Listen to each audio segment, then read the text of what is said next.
Today's chapter is 12. Shakyamuni took the most painful path of all.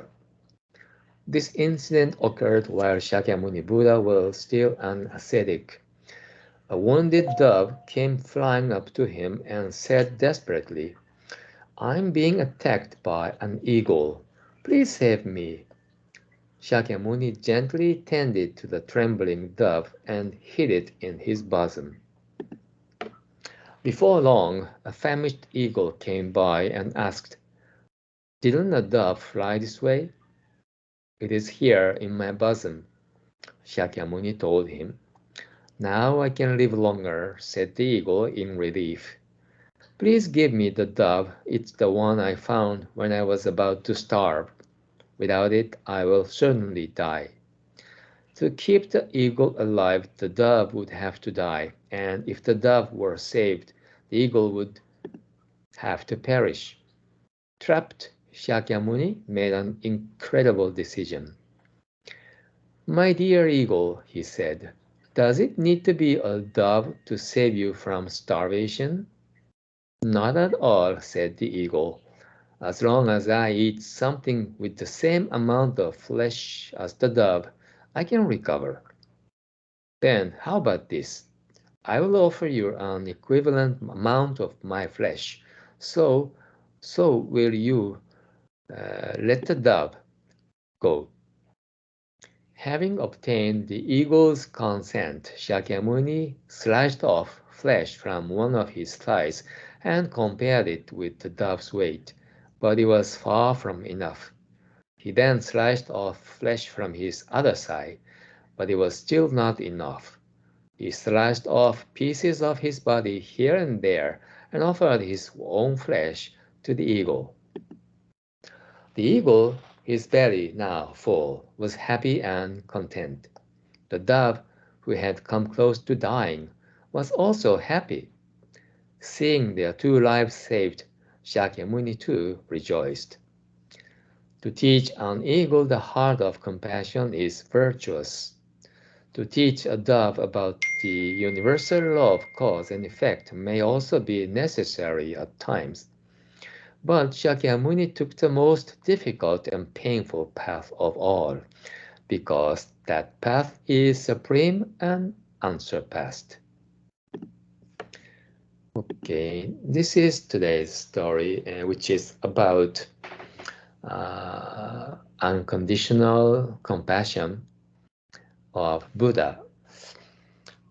In this story, Shakyamuni was still an ascetic. That means he has not yet achieved Buddha's enlightenment. But what he did in this story is almost equivalent with that of Buddha's compassion. To teach the law of cause and effect is wisdom. And to teach the reality of impermanence is also wisdom. But wisdom sometimes sounds very harsh. So wisdom alone, human being will not be saved. We need compassion, and compassion is more necessary when we are being hurt or at a weak position or suffering from sort of problem.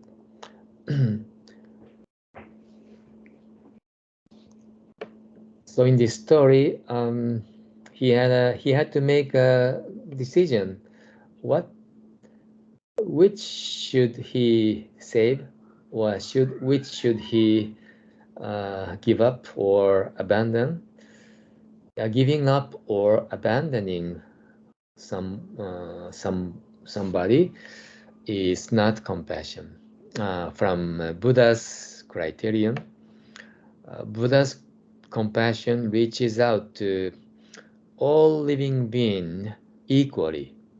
So from Buddha's eyes, there's no discrimination at all.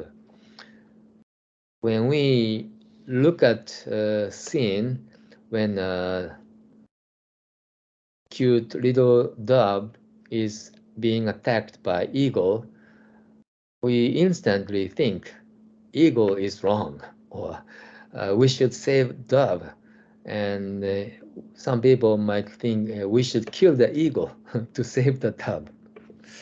This is human compassion. It's biased and full of discrimination. It's not endorsed by wisdom. So it's always human compassion always takes side. I want to save this, and then while sacrificing the other.